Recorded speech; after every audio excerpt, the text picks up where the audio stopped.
How simple is your work as an investigative journalist in Nigeria? I don't use the word simple. Um, I think the nature of investigative journalism, which many people are not into, by the way, let's even make it down. Uh, Investigative journalism is from your beat reporting, which is the daily reporting of just everyday things you see around, which could also sometimes include breaking news sometimes. These are just regular news reporting. But for investigative journalism, the nature of it is very demanding. It's in depth, the scale can be very wide, and the depth of it can be something that can ask you emotionally, materially, physically, financially, and in many other ways as well. So it's not a job many Nigerian media practitioners like to go into because it takes a lot. Sometimes you risk your life. We believe that everyone has a story to share. We believe in the power of storytelling in today's digital economy. Yes, we believe that our audience need to be touched at the level of emotion so we can better engage. What about you? Do you believe in storytelling as much as we do? Do you want to reach the hearts and minds of your audience? Then join us in our online training class, Storytelling for Content Creators and Digital Entrepreneurs. Come to obehi1food.com/storytelling and learn how to leverage your storytelling skills so you can earn more as a content creator and digital entrepreneur. Storytelling is a powerful instrument at our disposal. Let's explore it together. See you in the class.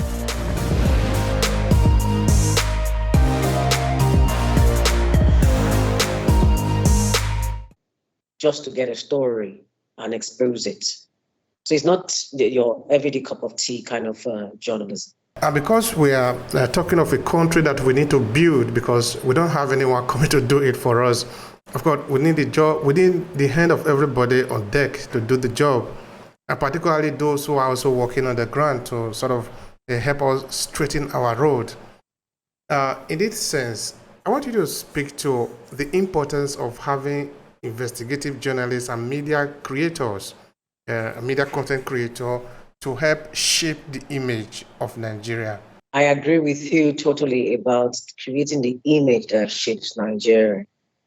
I think we are getting to a point where we should know that the social media is a powerful space that when people Google you up or do search engine on you, your country, your people, your culture, your practices, your religion, your way of life, whatever we put out there is what people we see. And whatever trends the most too is also a projection, a reflection, if we're not careful about the state of who we are. Seen incidences of people, let me give you an example, where people used to describe the Niger Delta as a no-go area. The illusion was so bad, the picture was so horrible that even people from Lagos used to keep the Niger Delta. And when they them came, I thought that it wasn't as described it. So as media practitioners, as content creators, we want to be very deliberate and conscious about the things we put out there. We're not saying lie. We're saying, hey, must it always be evil? Must it always be bad? And even when you report the bad, there's a way you will tell the story. Because in all the world we live in, there's no country that is free from some certain levels of badness. When you begin to repetitively tell only bad stories, there's so much good to talk about. How can you, out of 100 stories, maybe 5 bad stories, you focus on the 5 and you only tell one good story? Out of 95. No, we need to change our narratives. Even what we talk on social media too is very key. We want to be more uplifting in our messages. We want to be more inspiring because investors also look at those kinds of data and use them to make a judgment call with regards to, do I want to invest in this country or not? Even tourism businesses as a whole thrives because a place feels safe and is secure. And this also means that for us to speak truth to power, the federal government and state governors as well, they must sit up to their responsibility to make sure that their leadership is one that inspires Nigerians to also tell great stories, to put out good stuff out there. Because you can only give what you have sometimes. And when you're in a state of dissolution, hopelessness, defeat, hunger, starvation, it will come to a point where you know that the only thing you want to talk about is to spew your anger. That's what we've been seeing. And so the onus to it goes back to the leadership in Nigeria that it's their failure to do what is right based on the monies they've gotten over the years and the monies they keep borrowing. Nigeria wants. All right. I want us to go a little bit to the Niger Delta. So what is the situation today? That is important for us because not just because that is where the money actually is coming from our mono economy, no? Anyway, the Niger Delta, that is where they hang Kensaro Wiwa, who was fighting for the respect of not just the people but also the land. Has something changed in Niger Delta today? What is the situation in Niger Delta from your point of view? So let me also quickly correct an impression. I think it's a propaganda to keep saying Nigeria is a mono economy. Let me break it down for you. We have so many rice farms and rice crushing, what do you call them now? What do you call the okay, so let me put it this way. You have so many rice farms and rice companies in Nigeria where so much is being made. In fact, as we speak now, the cost of a bag of local rice is at par with the cost of rice of foreign imported rice. We have so many rice farms all over Nigeria that money in the GDP alone, based on the statistics I read somewhere, I wish I had it to hand, I would have given you the data. The data shows that there are other economies in Nigeria, especially amongst even the creative industry, like in entertainment, the GDP from entertainment is insane. But because you don't have a proper due process of how the monetization occurs, of the value chain and the entire ecosystem in a structured manner, so much of that money is just dissipating. The same thing with the rice farms. The same thing with the fish farms. The same thing with, you talk about packaging products from Nigeria outside Nigeria. This is an understated story that we don't tell, which is back to that earlier question you talk about content creators and the role of media and governments. We have so much sold ourselves the narrative that we're a mono-economy country that we forget that there are other economies in Nigeria, other sectors in Nigeria that are doing really good, but we're not telling the stories of that good in that.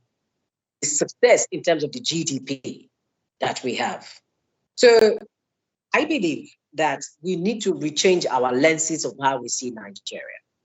We know that for a long time, oil has been the primary focus.